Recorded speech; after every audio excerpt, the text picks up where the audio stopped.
Hello and welcome to another episode of Cyber Speak with Infosec, the weekly podcast where industry thought leaders share their knowledge and experiences in order to help us all stay one step ahead of the bad guys. David Balcar has every security newcomer's dream job. He's a security strategist with Carbon Black, with over 18 years in conducting security research, network penetration testing, incident response, and computer forensics, hunting down advanced persistent threats and other high-level attackers. He's a member of the High Technology Crime Investigation Association, a featured speaker at security conferences worldwide, and is responsible for the pre-sales activity of the Carbon Black portfolio, which includes CB Response, CB Protection, CB Defense, CB Threat Hunter, CB Live Ops, and CB Threat Site. And today we're going to talk about his security journey and a little bit about some of the most exciting or unusual APTs out there. David, thank you very much for your time today. Oh, thanks for having me. So let's, since we're talking about, your career journey in cybersecurity today, let's start at the very beginning. How did you first get started in computers and later into security specifically? Yeah, so I actually started when I was about 10, 11 years old, back on the Apple II. Okay. And then Apple IIe time frame. I actually still have my first Apple IIe. Still runs. Yeah. Cool. I got into programming. I was doing Pascal and assembly language. Okay. Then after high school and stuff, I did all that stuff, and I went into the Navy for a few years, 6 years actually. Yep. And then once I got out, I actually went to work for a good friend of mine who owned a computer repair shop. So I was actually fixing Macs, PCs, building them. That gave me that great foundation. Then I really got into the networking piece of it. Did a lot of Novell stuff, did some of the Microsoft for Work groups, did all this stuff in the very beginning. It was really, really cool stuff. And then I just started working for an engineering firm, doing that for them, building large-scale Novell networks and whatnot. And then I just got to a point where, headhunters were calling, that kind of stuff, and people wanted you to move from place to place, and I just didn't want to be a number. So I actually started my own company for 16 years called NDI. And I had two sides. One was a security business. We did nothing but firewalls and configurations, investigations. And then the other side was your traditional integration partner, building, server farms and switches and all that kind of stuff. Mm-hmm. Yeah. What was the interest in jumping over to sort of security over networking or other things? It was just seeing the viruses and stuff, like the Michelangelo and stuff way back in the day. Yeah, wow. It was pretty funny getting a call saying, "Hey, what's going on with my computer?" Mm-hmm. And really, customers wanted the internet was coming online at that point, and people really wanted to communicate. And I was like, God, I know there's bad guys out there. I just found it too easy that I could, after networks were built, it was so easy just to jump right in. Everyone was using public IP addresses. There was no natting, no firewalls. Yep. And even people that had firewalls, they were still not doing natting. So it was easy to get around and do stuff. And then I started seeing, people stealing stuff, mainly from employees. Ex-employees are going back into their former employee, taking documents and what so. Yep. So that really got me interested in the whole security aspect, and really for the last 18 plus years, really gone down that path. Well, this sort of ties into that, but in your opinion, how has the cybersecurity landscape, changed since you first got involved, whether procedurally or directionally or?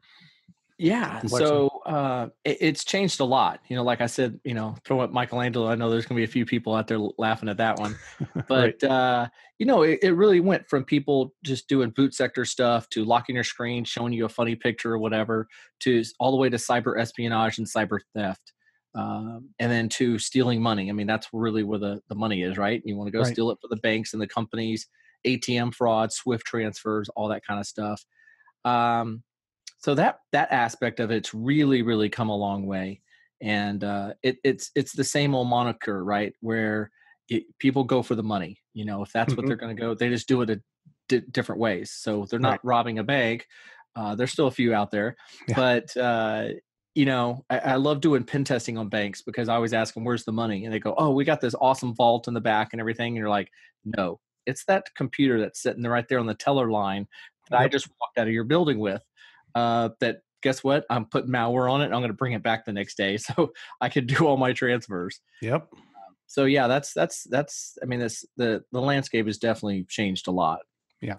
Let's start with how you got to where you are. Now, like I said at the top of the show, security strategist for Carbon Black is a lot of security folks' dream job. So what are some of the job titles and responsibilities along the way that gave you the tool belt you needed to excel in this position? You talked a little bit about some of the other jobs you did, but let's sort of concretize like what each one sort of gave you that got you to where you are now. Yeah, I mean, starting from the beginning, really the programming piece, knowing how computers work, knowing what's going on the processor, what's going on the RAM, what's going up and down the network. I live in the ones and zeros, so I want to live. One of my best tools is like stuff like Sniffer, Wireshark type stuff, and I want to know everything that's happening. Why is that happening? Why is it doing this? That plays a lot into my job today, to where I can dissect something and go, hey, this doesn't look right. Well, why doesn't it look right? Well, I know because of everything I've done in the past.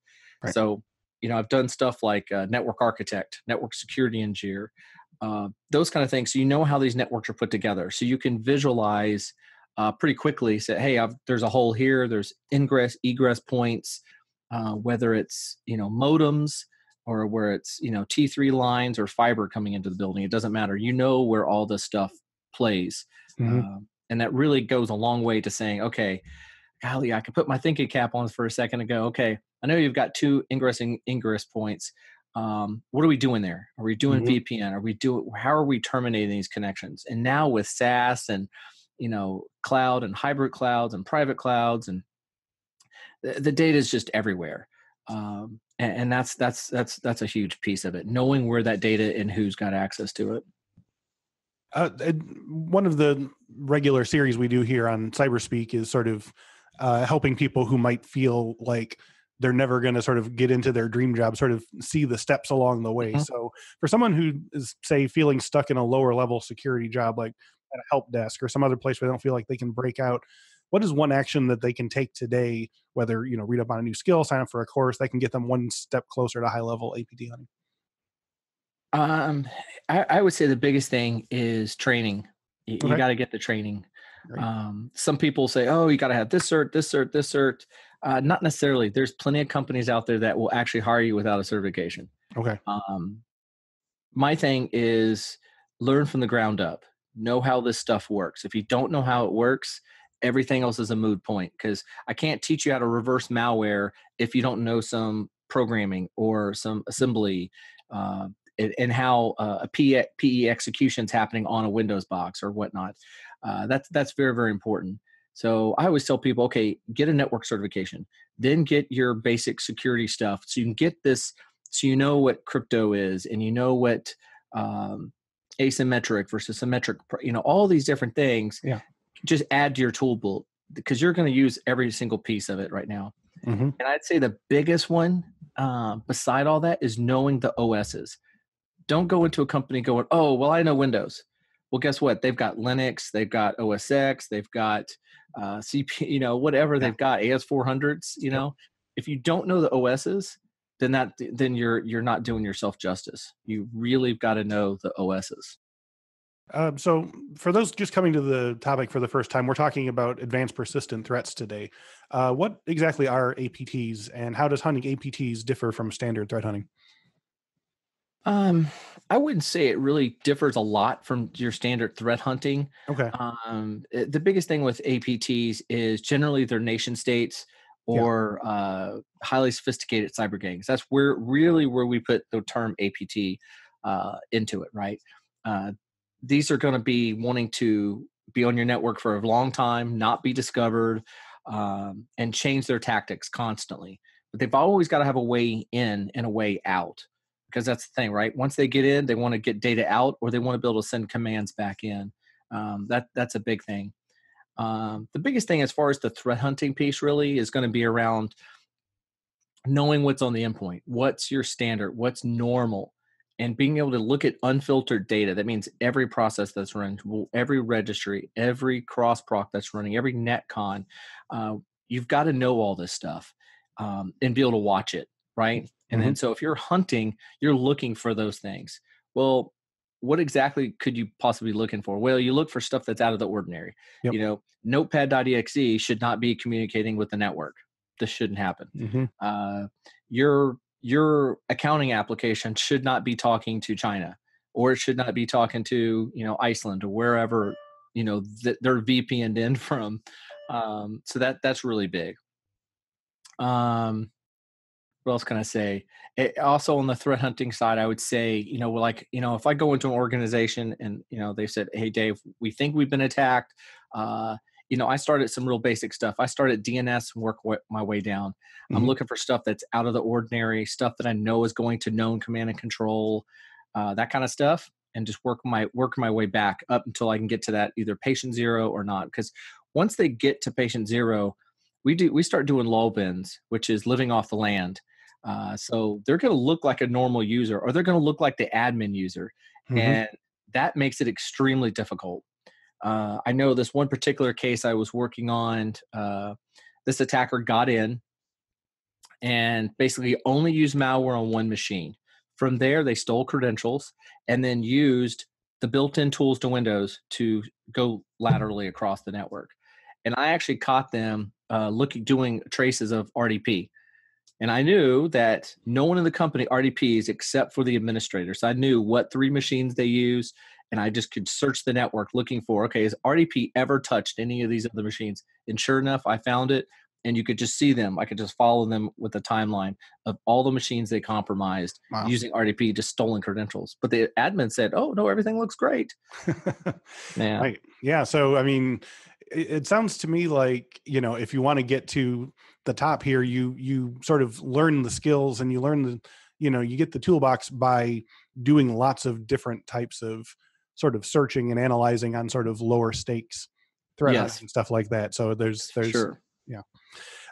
So what would you recommend for security professionals who want to move into the realm of APT hunting and analysis? Is there a particular combination of skill sets, training, soft skill? Yeah, I would classify it into 3 pieces, right? Okay. Number 1, like I said before, know your OS, Windows, Linux, OS X. That's your base. Then look at, but they all have their different challenges, right? Different way of executing code, different memory usage, file system access, all that kind of stuff. Look at something like GIAC, right? Everything, because they offer classes around pen testing, ICS, cyber defense, all these different things where you can get certifications on this stuff. And my third and probably one of my most important is set up your own lab. Okay. Set up your own lab at home to play and be able to get samples and detonate malware, so you can see, oh, now I see what it's doing. Now I don't just read it. I've actually understand why it's doing this to memory. I know why this is doing a buffer overflow or underrun. And I can see it physically, and that I'm a very visual person. So I'm not great at I can read some text, but boy, let me put my hands on it, and that will make a whole lot more sense to me. Yeah. You sort of wreck it to build it. Yep. So what, if any, are some downsides to the kind of work you do? Since your job is sort of a dream job for a lot of folks, what are some of the sort of, it's 2 a.m. and I can't believe I'm still dealing with this nonsense aspects of the job that people should know about as well? Yeah. I mean, I guess my biggest thing is, when I was doing a lot of pen testing and IR stuff, we would have the late nights working on a case or something. But what keeps me up at night is just the how fast the malware is changing, how fast these tools are coming out. Yep. And me personally, every day I'm thinking of a new way of breaking into a system, because if I can think of a way to break into it, someone else can too. Yep. But then I think it from a defense. So how do I stop myself from doing that? And put that all into context. So I literally will probably wake up at 3 or 4 in the morning and go back down to my lab and says, okay, I just got this great idea. Does this work? Oh no, it doesn't work. Crap. Start over again. Yeah. That's one of the downsides too, because you lose sleep over that. And there's sort of an obsession about it. Yeah. So I mean, it's definitely OCD, I guess, around that. But plus you kind of feel like you have the weight of the world on your shoulders here, because you feel like you're sort of like watching bombs go off all around you. And yeah. I mean, I don't like any customer to go down. So if I hear of something, if I get an email during the day or a text or something, say, hey, Dave, we're having this kind of problem, what can we do?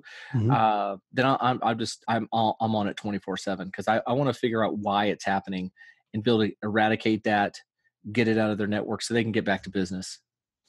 Give us some examples of some of the biggest and scariest APTs out there right now. Like, who are their targets and what types of security measures are being put in place to try and combat them? Sure. This is a great answer I'm going to give you here. So some of the biggest ones are the ones we don't know about yet. Right. Right. Yep. That's the key with APTs for sure. But if you look at some of the big ones right now, if you look at the story that was published on Motherboard just recently, and all over the place, was the supply chain attack against APTs, their live update software. Mm-hmm. So it affected, I don't know, a ton and million machines. However many people downloaded that new firmware, or not firmware, but updates for their ASUS, live software, right? Mm-hmm. That's crazy. The supply chain is the holy grail, because if I can get that, you're going to trust everything walking through your door. If you look at, and you can definitely Google this stuff, look up Lenovo hard-coded password for their fingerprint reader. Are you kidding me? So I don't even need a fingerprint. I could just type in a hard-coded password. That's crazy. Or like the keyboard scraper that was on HP laptops last year, from the factory. I always ask when I give speeches and stuff about security, I said, okay, how many people have HPs or whatever? Not to pick on them. I mean, it could apply to anybody. But, how many are actually re-imaging their machine clean when they get it? And you get maybe 20%, maybe 15% of the crowd that says, oh, yeah, I'm doing that. The rest of them go, no, I just take whatever's coming at me. Yeah. Those are big. Some of the other big ones, I guess, mainly the financial. If my specialty is financial and insurance, I would say around like Lazarus and Fin7/Carbonok, however, whichever name you want to give them this week. And it's really about, they're going after the money. They're going after SWIFT transfers. Yep. They're going after ATM fraud, creating accounts, depleting those accounts. That's really big. If you look at what the Carbonite gang did, they stole close to $1 billion, and they were very persistent. They stayed in these networks for a long time, and stealing money multiple ways. That's for sure. You noted in our conversation before this that there are nation-state attack tools out there in the wild, and because of that, attributions are getting harder and harder to identify. Can you speak more about this? What are some of the targets of these attack tools, and why are they so hard to identify? Yeah, I mean, if you go back to like 2016, 2017, we've got like the shadow brokers, we've got Vault 7, Vault 8 leaks, that kind of stuff. Nation state tools. Now, if you look at WannaCry, let's take a famous one like WannaCry. Sure. That actually used 3 pieces of the nation state tools that were released. So, and it affected like 200,000 machines in like a 24-hour period or something. It was crazy all over the world. That stuff's getting out there. So if these nation state tools, and if someone could just go download them, which people are, they're using them against us, right? Which those tools were used for, a nation state to do something, whether it was cyber espionage or whatnot. The problem with those sophisticated tools is now the cyber gangs have them. Yep. Your script kiddies have them. Mom and pop has them. Oh, what's this do? Let's click on this. That makes it very difficult. So as far as attributions, I'm not a big proponent of attributions, because unless I can get the guy behind the keyboard, which actually in March of last year, in Spain, they actually arrested the leader of the Carbonite gang at the time. So that was pretty cool. Yeah. But, how do you prove that it's who? I mean, we look for TTPs, the techniques, tactics, and procedures that an attack looks like. If I can look at they did this, then this, I'm looking at fingerprints, but there's also a lot of false flags. If you look at what happened in Seoul last year, in the Olympic destroyer attack, there was a bunch of false flags in that. It was pointing to their neighbors. It was pointing to China. It was pointing to everybody, to throw off analysts like myself when we're doing the research on it and reverse engineering it. They want to go down a rabbit hole. And you've got to be very, very vigilant on not raising up that, some companies will just go, oh, yep, it's Iran, or it's Iraq, or it's whoever, or it's North Korea. But how do you know? Right. How do you really know? When you look at, the country itself of North Korea, it's very, very small internet footprint, but that's not where their cyber gangs are hanging out.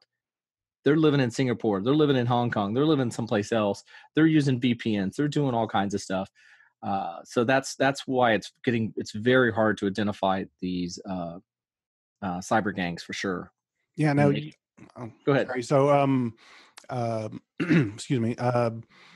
We're talking about, these sort of nation state level attacks and so forth. And he said that they need to get in, do what they do, and get out. On your end, are you aiming just to sort of like close the breach to get them out of there to minimize damage, or do you go on the offensive and really try to sort of like shut these gangs down, or is that sort of out of your purview? Yeah, that's definitely out of my purview. I mean, there's laws against a lot of the reverse hacking, so to speak. I know that's been brought up before. Yep. Here in the US and a few other in the EU and stuff, is like giving companies permission to hack back, basically. Right. But the problem with that is if you're good, and a lot of these cyber gangs are really good, they're going to attack one company. Then they're going to bounce off of that company. So when you're actually trying to hack back, you're not hacking the hackers or the cyber criminals. Sorry, I used the wrong word. And they're attacking another company, so that makes it very difficult. So I'm not a big proponent of that. So my main thing is block everything you can and detect everything else and remediate as fast as possible. You got to stop the bleeding. And the biggest thing is know your IP. I can't tell you how many companies I've gone into and you ask them, oh, what's your IP? What are you trying to protect? Oh, nothing. We're just a manufacturer of such. I was like, okay, do you have CAD drawings of this stuff? Do you have any patents on any of this stuff you make? And they're like, oh, well, yeah. Okay, you still need to protect this stuff. You have certain manufacturing processes that you do. There is IP, and some people just don't see it. And where is the data located? Is it encrypted? Oh, I love to encrypt everything. If I get a piece of malware that's doing memory scraping, it's going to be unencrypted in memory. But how can we stop it before they can get to it? And don't allow access for everybody. Not everyone needs the crown jewels, right? They don't need access. Right. The people in HR don't need access to your manufacturing methods. Yep. So if they get breached, it's very contained. That's a big point. So back at the beginning of March, Carbon Black co-authored a report with Optiv Security called Modern Bank Heists, the Bank Robbery Shifts to Cyberspace. Among the surprising results were a marked increase of destructive attacks, which are, quote, launched to be punitive by destroying data. The findings that 67% of surveyed financial organizations have reported an increase of cyber attacks over the past 12 months.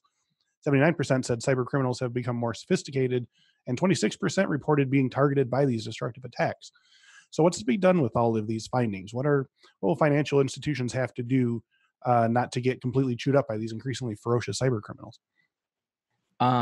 Isolate. You've got to segment your stuff out. You've got to isolate. Again, know who, what, when, where. When people are accessing data, where they're accessing it from. You got to have those access controls around that stuff.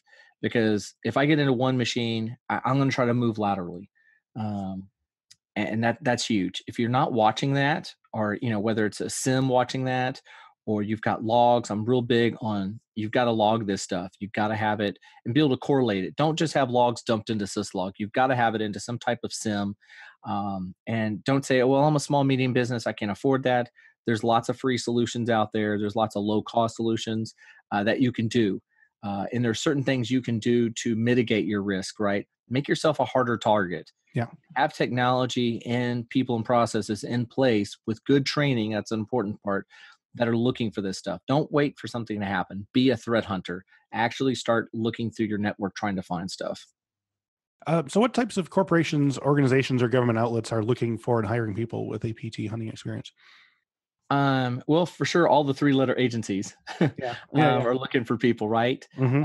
As well as, my favorites are going to be pen testing firms, IR firms, MSSPs, are all looking for those kind of skills. And I would ask for an internship. So if I'm just starting out, man, I might be working help desk somewhere, or maybe I'm doing something else. Ask for an internship. Hey, can I shadow somebody for 2 weeks? Something.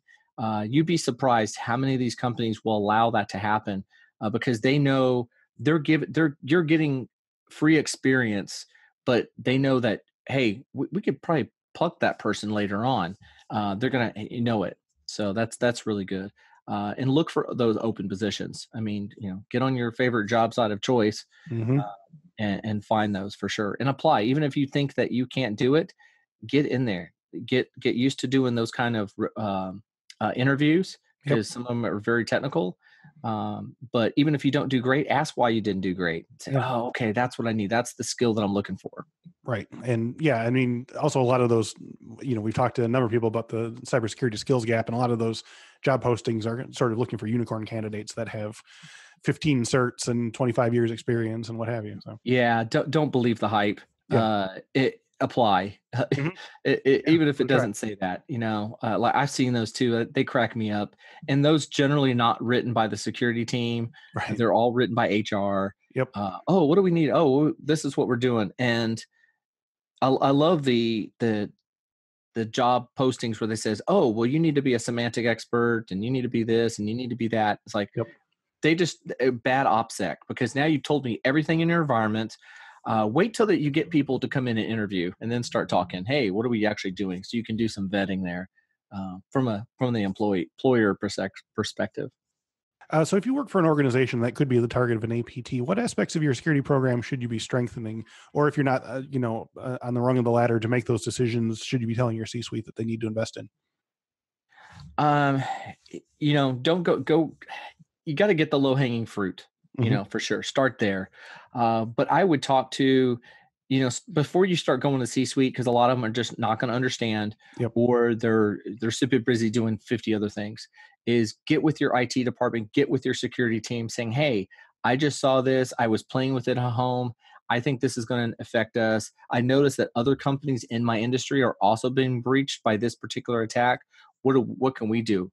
And you'd be amazing how receptive security teams and IT teams are looking at that, going, oh, wow, I've got an employee here. And then ask for that internship again, come back in, say, hey, I'm on the IT team, but I want to join the security team. And this is why, because I'm doing this, or this. But yeah, you've got to push it up. You've got to make it relevant for the C-suite to do something with. Make it based, a lot of people say, oh, ROI, but what happens if we're shut down? What happens? Do a quick survey in your company. Figure out, what if we're shut down for 24 hours? What do we do? How much is that going to cost? What about a week? What about 2 weeks? C-suites are thinking, they're going to look at that going, hey, somebody did the research, looked at our company and from the inside saying, hey, we've got to do something with this, and give some really good bullet point. Don't say, oh, we need $1 million for security. Actually give some pointed direction. Say, I think we need VPN access to get rid of this threat because our web applications are not very secure, that kind of stuff. So as we wrap up here, if people want to know more info about David Balcar or Carbon Black, where can they go? I could make a joke about just look on the internet, but no, I won't. You can always get on Twitter. I'm at Network232. Okay. You can go to carbonblack.com to learn more about what we do. Yep. Like I said, catch me at a security conference. I speak at 50 plus a year around the world. So I would definitely encourage that. And I'd also, not just me, but get involved in the community. Okay. If that was my biggest takeaway from today, is get involved in the community. Get involved. I actually just got back from speaking at B-Sides Vancouver. Okay. I'm going to do FISISAC in a couple weeks. Those are community events, especially B-Sides. Really encourage you. Most of them are free to get in for students. They're also very cheap, but they have some really good speakers, and you can get a lot of knowledge. They have CTFs. They've got lock picking. They got IoT villages and stuff. It's really, really good. Look up for meetups. Go to meetup.com and search under security in your area, and then start going to those. Then you can start networking, and then you see, oh, this is the other stuff that's happening, and then you pick up all kinds of great knowledge. David Balcar, thanks for joining us today. We could talk for hours. This is fascinating, but I really appreciate your time. Thanks. And thank you all for listening and watching. If you enjoyed today's video, you can find many more on our YouTube page. Just go to YouTube and type in CyberSpeak with Infosec to check out our collection of tutorials, interviews, and past webinars. If you'd rather have us in your ears during your workday, all of our videos are also available as audio podcasts. Just search CyberSpeak with Infosec in your favorite podcast catcher. To see current promotional offers available for podcast listeners, and to learn more about our Infosec Pro live boot camps, Infosec Skills on-demand training library, and Infosec IQ security awareness and training platform, go to infosecinstitute.com/podcast or click the link in the description. Thanks once again to David Balcar, and thank you all for watching and listening. We'll speak to you next week.